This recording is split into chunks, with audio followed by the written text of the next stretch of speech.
General Shao's revolt left Outworld's armies in tatters. We were vulnerable to enemies both foreign and domestic. That's why my sister asked me to take command, to stitch her military back together and purge Shao's loyalists within it. She trusted only me with the task. The soldiers, however, had little faith.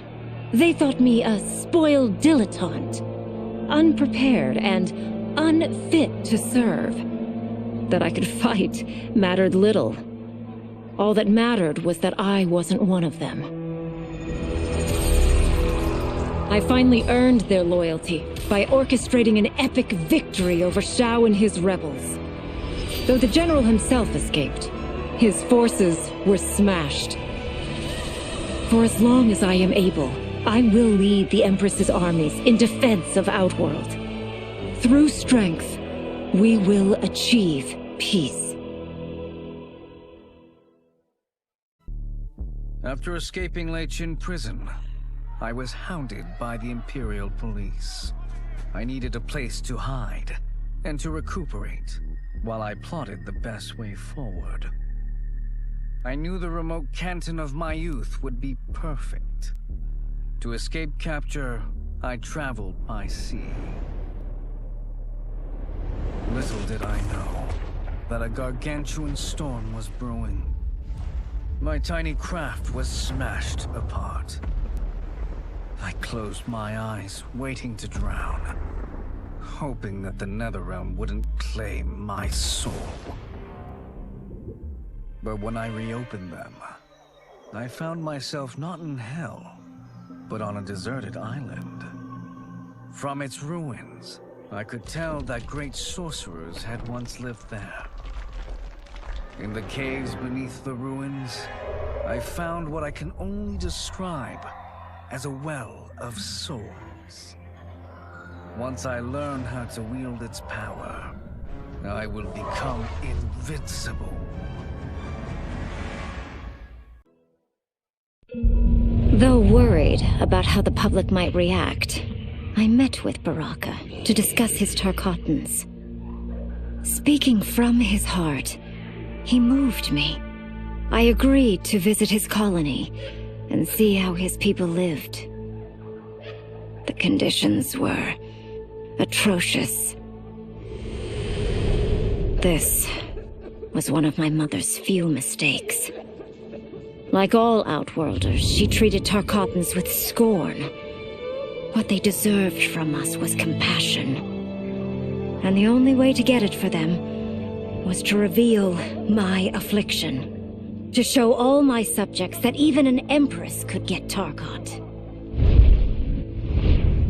The scandal my revelation caused was intense.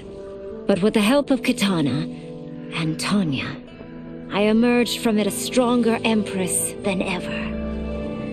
My honesty, empathy, and resolve won over my remaining doubters. There is no longer any question that I am fit to lead the Empire.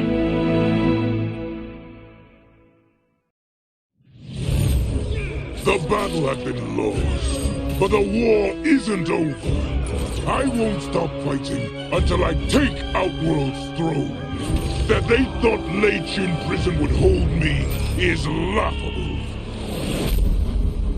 Once free, I began planning my next campaign. I would need an unstoppable army to overthrow Melina. Unfortunately, most of my former soldiers lacked the courage to rally to my standard.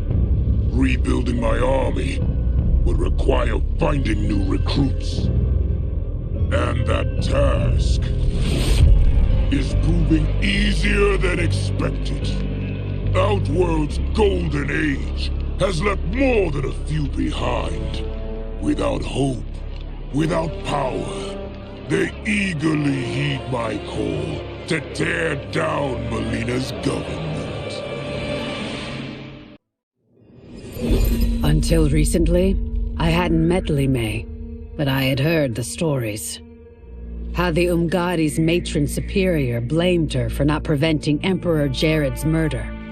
how she quit in disgrace rather than accept punishment. But those stories didn't fit the woman I now knew. Li Mei would never have been so negligent. Eventually, I uncovered the truth. The failures and mistakes which led to the Emperor's murder, they resulted from poor decisions made by the Matron Superior themselves. They made Li Mei their scapegoat. When the Empress found out, she wanted the Ungari disbanded.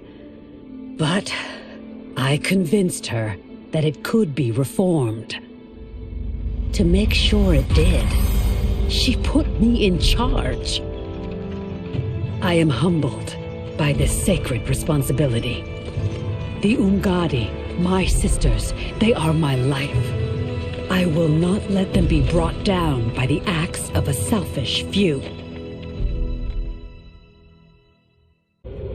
As the darkness enveloped me, I took a long last look at my family.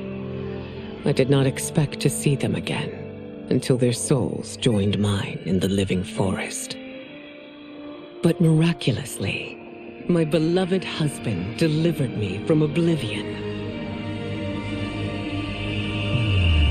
Though he couldn't save my body, Jared had preserved my soul. Like him and countless others, I am now a part of Ermac. Yet ours is not a peaceful repose. The collected souls within Ermac have their own needs and agendas. Before we can speak as one, we must first reach consensus. I had thought, as the former rulers of Outworld, I and Jared would hold sway. But here we are, two souls among many thousands, fighting for the right to be heard. And if there is one thing we do well together, it is fight. We will win the right to govern Ermac as we once had governed Outworld. And we will rule for the benefit of all.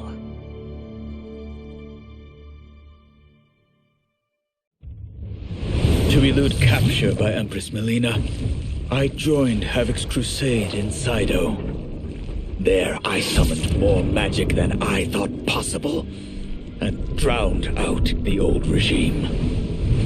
Havoc's longed-for anarchy had been achieved. He was more than satisfied. But I was left empty and broken. Had I been satisfied as Outworld's High Mage, not let myself be tempted by Shang Tsung, a great city would not now lay in ruins. I've caused devastation, ended thousands of lives, all because of my blind ambition. I've betrayed my oath, my sovereign, and my realm.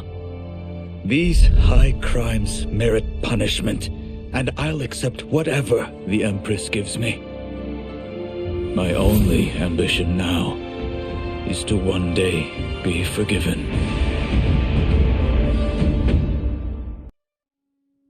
With General Shao freed from prison, we began raising a new army against the royal family. Though many were eager recruits, few were good at soldiering. It was so bad, the general was forced to change tactics. He decided that we needed a doomsday weapon. That weapon isn't a thing, though. It is a monster. Onaga, the Dragon King. The general told me the old legends were true, that his ancient ancestor defeated Onaga, trapping him deep inside Mount Sagan. The Dragon King is still there today, his pent-up fury waiting to be unleashed. Because Onaga is so dangerous, the general wouldn't risk trying to tame him before. But now, he feels we have no choice. Though I likely won't survive, I accept this mission gladly. I can think of no greater honor than to give my life in the general's service. Kuai Liang and I were working hard to build our new clan. But even with the help of his close friend Harumi, it was difficult. The biggest problem was finding the right initiates. Then, one night, while walking outside Harumi's compound, I was attacked.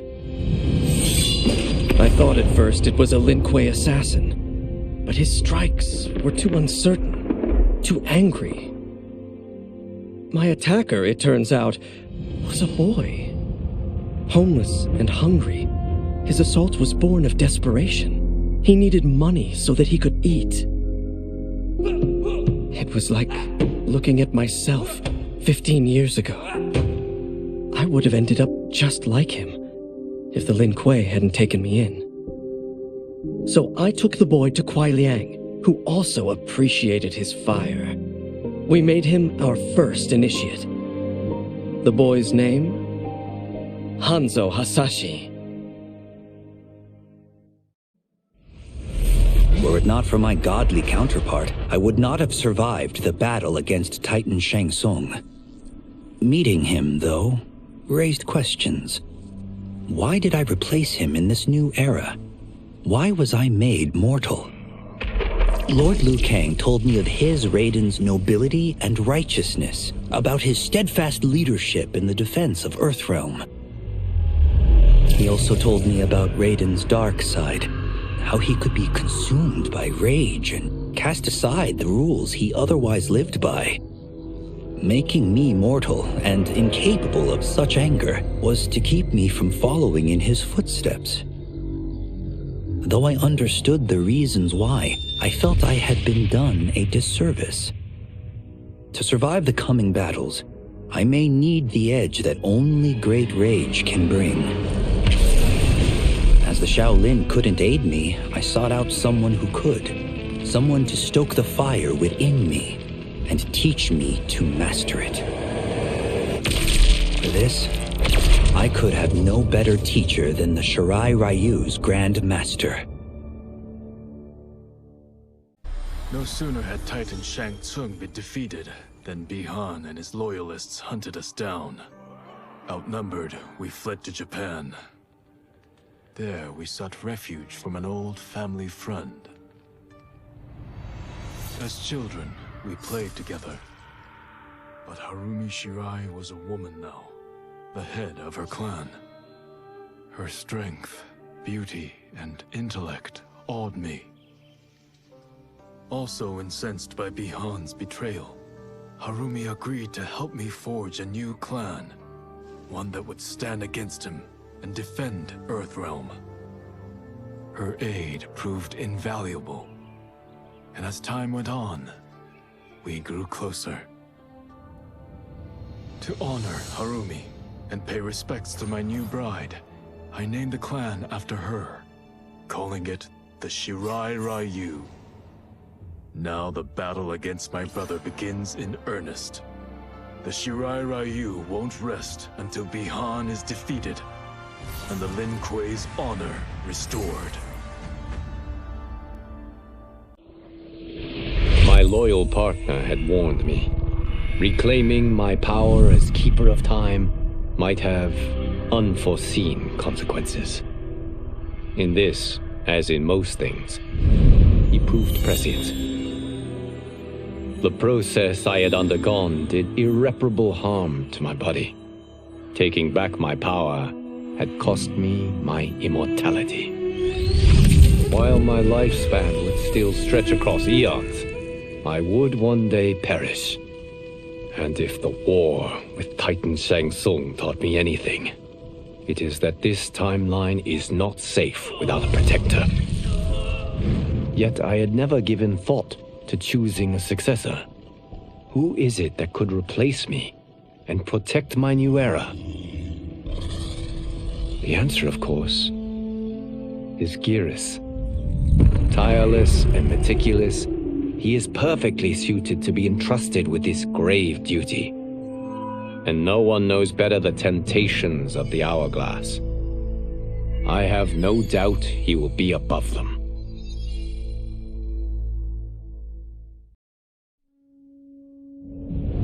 After fleeing Outworld, I hadn't expected to return. But then, I also hadn't expected the new Empress to make me an offer I couldn't refuse. To thank me for helping stop General Shao's rebellion, she asked me to be her emissary to the Zaterrans. Going home, bearing the seal of the royal house, I would show, once and for all, that my mutation wasn't to be feared. That it wasn't a source of shame. To my surprise, I was welcomed. But those warm smiles hid a dark secret. I stumbled upon a trove of official records, which showed that my shape-shifting ability isn't unique. Many Zaterrans are born with it, but are killed by their government to keep it from spreading. Who started this barbaric policy? Who is now enforcing it is unknown. But I will find out, and I will put an end to this madness.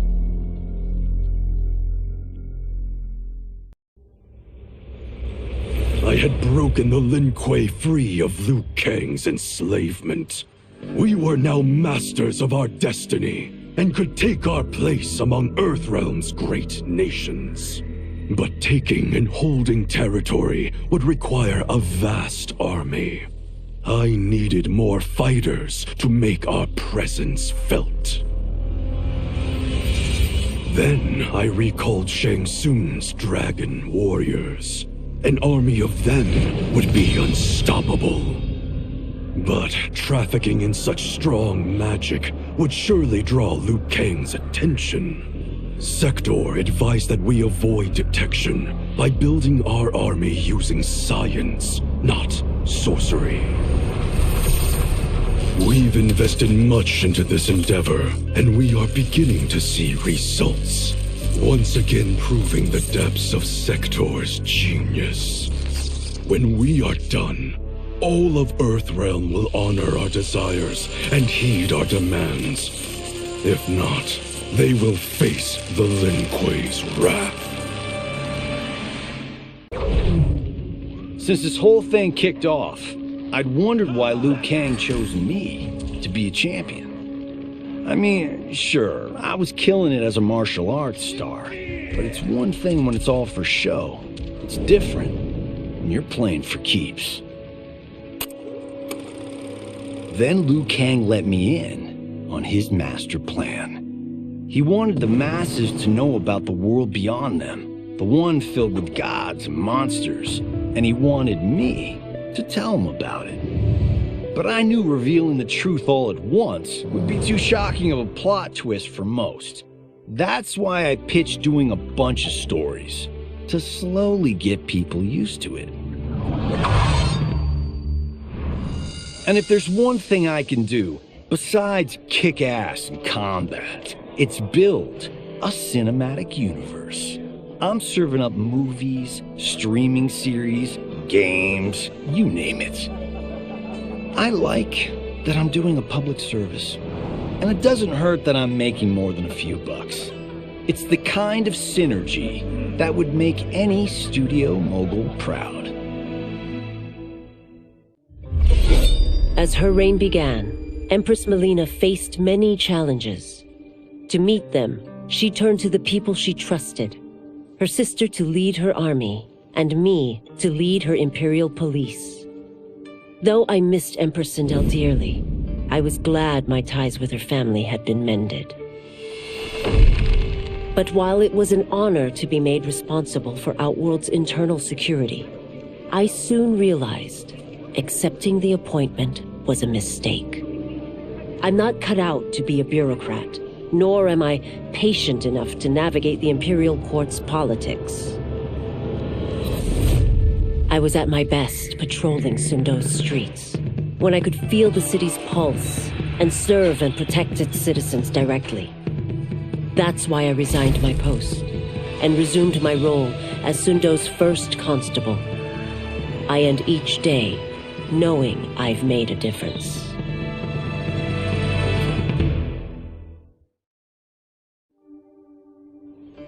It was inevitable that the Shaolin Masters had me join them. They knew just how much future initiates could learn from me. Shujinko was one of my earliest. His ability to absorb anyone's powers and skills was amazing. With the right training, he could become our greatest champion. I knew that I alone could give it to him. But as his proficiency grew, so did his ego. In love with himself and his power, Shujinko became a threat to the realms. He hadn't learned humility, because I wasn't the one who could teach it. I should have listened to Raiden's warning and not tried to train Shujinko alone. After he was subdued, Shujinko's accumulated abilities and memories were taken from him.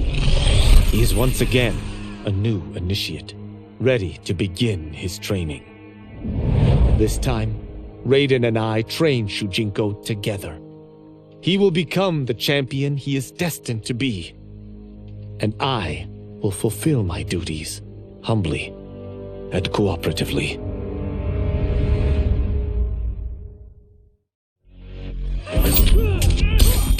I wasn't looking for allies against the Yakuza, but I found one in Special Agent Jackson Briggs. He'd heard gangsters plotting to kill me on a wiretap and came calling, hoping I'd be his informant.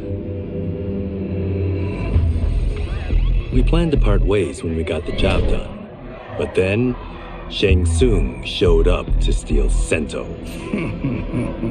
Needless to say, Jackson had questions. It blew his mind to hear that the stories in Johnny's movies were real. Once the shock wore off, Jackson quickly sized up the threats Earthrealm faced. To deal with them, he got his bosses at the FBI to form the Outworld Investigation Agency. When he asked me to sign on, I hesitated. After all, me? A government agent? But it's an important job. And more importantly to me, an honest living. I couldn't believe that Liu Kang welcomed me in Earthrealm, or that he thought me worthy to study with his Shaolin masters. After a lifetime of wishing for one, I finally had a home. But my joy was tempered as I thought about Serena. My shadow sister was still under Quan Chi's yoke, and she deserved a life free of him as much, if not more, than I. Quan Chi and my other sisters proved tenacious, but they were no match for my blade. I snatched Serena from them. Then Liu Kang helped me break Quan Chi's spell. Her mind free of his influence for the first time in years, Serena chose to join me in Earthrealm. My sister and I once again fight side by side, only now we do so for Earthrealm. Together, we have formed the Order of Light. While the regime had changed, little else had. My people still suffered in silence, ignored by the rest of Outworld. Though now I knew Empress Melina's secret, that she was also afflicted with Tarkat. If anyone would help, it would be her. But how to get an audience? Syzoth. He was the Empress's new emissary to the Zaterrans. I asked him to introduce us. At great personal risk, he agreed. And as I'd prayed, the Empress was willing to meet. Even better, she would visit the colony. She was shocked to see how we lived. She moved quickly to provide for our care and comfort. Thanks to the Empress and Syzoth, we Tarkatans are no longer pariahs. Until our disease can be cured, that will do. Quan Chi's plot collapsed. Along with it, my plan to secure new beings to feed my starving people. Because I'd advocated for partnering with him, I was held responsible. If I didn't seize for Viternus' new feeding grounds, the Coven would banish me. But then, I had a revelation. I didn't need to conquer realms to feed my people. I simply needed to capture enough beings to breed them. Once they multiply, Viternus will have a limitless, renewable source of food. And I only need a few thousand to start. A number so small compared to the billions in the realms that no one will notice as people go missing. But it will be more than enough to establish our breeding stock and feed a ravenous Viternus.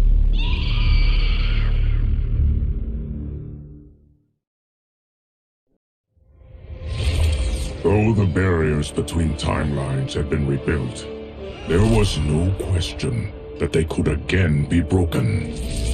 Protecting this timeline would require eternal vigilance, so that it could not fall victim to further outside aggression. But nothing in my countless lifetimes had prepared me for this task. In none of them had multiple timelines ever coexisted. Monitoring them for threats was an entirely novel problem. It would require a novel solution. I discovered that though the timelines no longer touched, their meeting had left them intertwined. I can now secretly surveil all timelines, keeping watch for potential danger. It pleases me to do this service for the new era. Lord Liu Kang may rest assured that it is secure.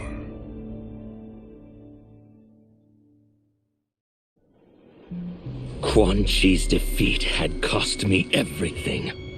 For months I had furthered his plot, and now I had to start over. Saido's people were still in chains. That's when Rain approached me. On the run from Empress Melina, he was desperate for help. And though I'd had my fill of sorcerers, this one was different. I agreed to provide him safe haven. He agreed to help topple Saido's government. And topple it we did. Rain summoned a wave so vast, so powerful, that it crushed the capital. Saido's fascist rulers were swept away. My people are finally free. They can chart their own course, needing only to follow their own desires. Their lives are now blessed by anarchy.